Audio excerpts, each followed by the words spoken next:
These two are arguably the most simped after male characters in anime. They are known for their stunning hair and iconic mask, but behind the mask, who wears it better?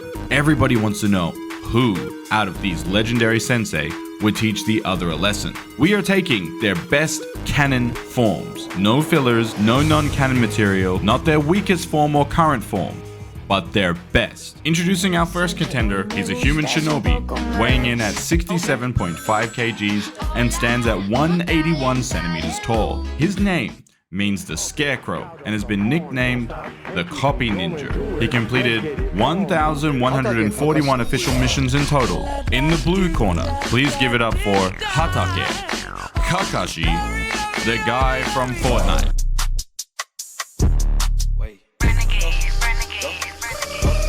Let's get down to business, starting off with his abilities. Kakashi Sensei has a huge arsenal of technique. He has a technique for almost every problem he's ever faced in life. Now, to keep it simple, I'm only going to mention the ones I believe would be the most helpful against Gojo. Number 1 is the demonic illusion hell viewing technique. After using this technique against Sakura, Kakashi created the illusion that Sasuke was killed by him, rendering Sakura unconscious. In the Jujutsu Kaisen manga, we see that Gojo Sensei also succumbed to an illusion and consequently was sealed away. Kakashi could similarly use the demonic illusion hell viewing technique to immobilize Gojo, knock him unconscious, and proceed to have his way with him. Number 2 is Genjutsu. Now, Kakashi could also use Genjutsu from his Sharingan. Most people say that unless if they have chakra, they cannot be affected by Genjutsu. But this is false because we know that Kaguya was able to use the infinite Tsukiyomi on people without chakra. This is a Genjutsu because these people, the humans that existed on the earth at that time, did not have any chakra. What they were stated to have was natural energy, and that was the energy absorbed by the first god tree that Kaguya planted on the ninja world. This tree feasted on the natural energy of the plants, the animals, and the people around them, not chakra. Remember, Hagoromo, Kaguya's son, was the one who taught humans how to access chakra, in which Kaguya then ate this natural energy fruit from the god tree and became godlike in power, compared to her weaker self, where she feared regular humans with bows and arrows. So for argument's sake, in this versus battle, we are concluding it's possible for Genjutsu to work on people without chakra because it worked on them before. Now, number 3,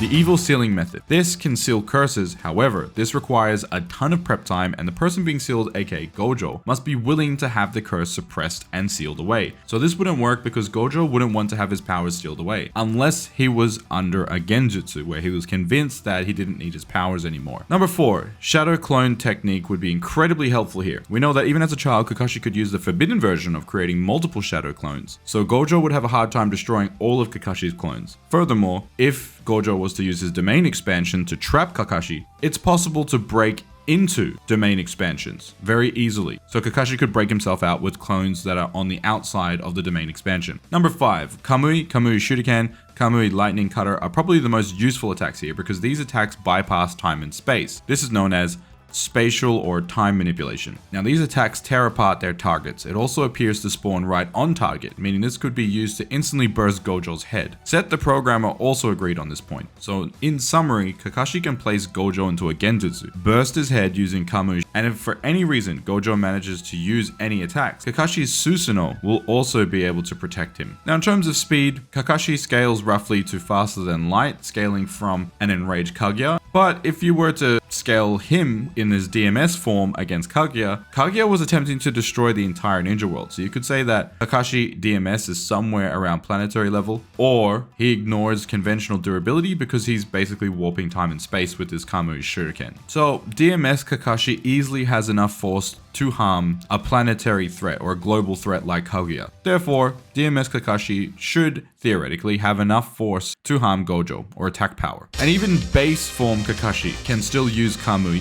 which was proven to work on much greater threats than Kakashi himself. Next up, he's a human sorcerer manipulating cursed energy, weighing in at 84 kgs and stands at 190 centimeters tall. He can do anything he tries. He is the goat of all hobbies. He claims to be the strongest there is. Please give it up for Gojo Satoru. So let's dive into his abilities. First of all, domain expansion. This is extremely helpful because not only does it increase his power, but it also prevents other people from using their curse techniques within. Now, whether that extends to chakra or whether that extends to other verses and their powers and preventing them, we don't know. because this is a hypothetical versus battle and we're never going to ever see them versus each other, probably, most likely. Unless if they just do some weird collab for some reason. Let's just say that domain expansion, anyone in it can't use their abilities. That's what it means in other verses. Now, as I mentioned before, one of the weaknesses to this domain expansion is that somebody can break in from the outside, because there are many characters who have done so in Jujutsu Kaisen. If Kakashi was to use one of his clones, he could just simply break out. Come with umbrellas, 2018 in that push Corella. Go your pouch. Rats in a quarter ounce. 2 accounts. Large amount. And number 2. The infinity, or Mugen, is the base state of the limitless and is essentially the power to stop. In mathematics, no matter how many times someone divides a number, it will never be reduced to 0. Instead, they'll be left with the fractional units so infinitesimal, it would become immeasurable to their eye. The limitless brings this concept into reality, so anything that attempts to penetrate this infinitely divided space will slow down to the point of appearing to stop completely. When something attempts to hit Gojo, the person or object in question instead slows down. According to Gojo, this is the convergence of an infinite series and comes straight from the paradox of Achilles and the tortoise, also known as the Xenos paradox. The paradox got its name from the story where Achilles will never catch the tortoise. Gojo can decide what does and doesn't touch him. He can decide based on its mass, speed, and danger ratings. So attacks such as Mud Style, Chidori would be blocked by Infinity. There is a simple weakness. Like all abilities, if someone has the ability to cancel abilities, then they can simply turn it off Infinity. Also, if one is acausal, they are immune to paradoxes. Lastly, if someone had immeasurable speed, they could theoretically just outrun the barrier. And in the case of Kakashi, he has Kamui, which bypasses time and space, which means it would be able to bypass the infinite amount of space and time that would be placed in between him and Gojo, which is a pull style technique. And number 5 is red, which is a push. Now number 6, purple, is the combination of the two, and the result generated is a long range singularity where both effects are combined, deleting and erasing all matter in its path instantaneously. And lastly is the unlimited void. By overwhelming them with information, they can be stunned. Now, Gojo's abilities scale to his speed, just like Kakashi. Users still have to think to be able to use their abilities. Now, Gojo Sensei is roughly massively hypersonic, and his attack power is also around mountain level. So this means that Gojo Sensei is significantly slower, and Kakashi isn't just light speed, he's faster than light. To just show you how fast Kakashi is in comparison to Gojo, Kakashi is 300,000 kilometers per second, whereas Gojo is 340 kilometers per second. The reason for this is Kakashi is literally dealing with people that are throwing light speed attacks or faster, whereas Gojo was fighting against people who are throwing lightning speed level attacks. He's never ever encountered or dealt with anyone that uses light speed attacks. Therefore, Kakashi will easily be able to have the speed advantage here. So Gojo's win conditions are this. Gojo will win if Kakashi can't bypass the infinity because it's automatic and no attacks can get close. He can then use purple to one-shot Kakashi.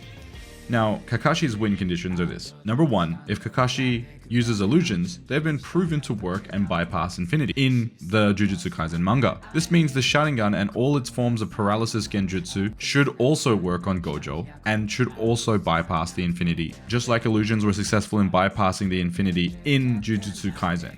Number 2, the Kamui Shuriken, Kamui Lightning Cutter, and Kamui are all space-time ninjutsu. They bypass space and time to attack enemies directly, sealing them away in a special sealed dimension. It bypasses conventional durability and spawns instantly on its target, meaning if it's a spatial manipulation ability, it can bypass or skip the infinity between Gojo and Kakashi, kind of like a wormhole. So space-time manipulation is this. Characters who have the ability to manipulate space and time can easily bypass physical durability of objects. The infinity is an infinite space. However, if you can manipulate space using an ability, Kakashi can specifically choose to manipulate the space where Gojo exists and ignore infinity. Now, the largest power scaling community also debated Kakashi versus Gojo equal stats, and they concluded that Kakashi wins. If Gojo's infinity could negate Kamui, then Gojo might be able to knock Kakashi out with unlimited void in purple.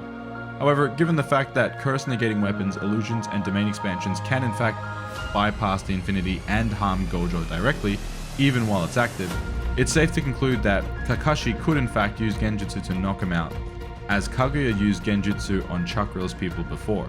Kakashi also used Kamui or Kamui Shuriken to turn any of his weapons into curse and durability negating, space-time manipulating weapons to strike down Gojo. Or he could just blow his head off. Like, base Kakashi still has better speed AP feats, dealing with light speed threats such as Haku even in the Wave Arc. This is literally Naruto Part 1, you know, when Naruto's a child. If we didn't give them equal stats, DMS Kakashi, or in other words Dual Mangekyou Sharingan Kakashi, when he has Obito's Eye, has far better speed feats again, against Kaguya and base Kakashi in Boruto also. Both the Kakashi that fought Kaguya and base Kakashi in Boruto have better speed feats. He's faster than light, and Gojo struggled against the fastest person in Jujutsu Kaisen, who was roughly massively hypersonic or lightning speed. So he's significantly slower and slightly weaker in terms of overall attack potency. I mean, Kakashi was hurting a planetary level threat. Gojo ain't even close to harming global threats yet. Maybe base Kakashi would even be a closer battle. But in conclusion, I think it's safe to say we all know who wins here. But if you feel like I missed something or made a mistake, please let me know in the comments. Also, let me know who you would like to see next in a versus battle. Thank you for watching the video and don't forget to subscribe. Peace out.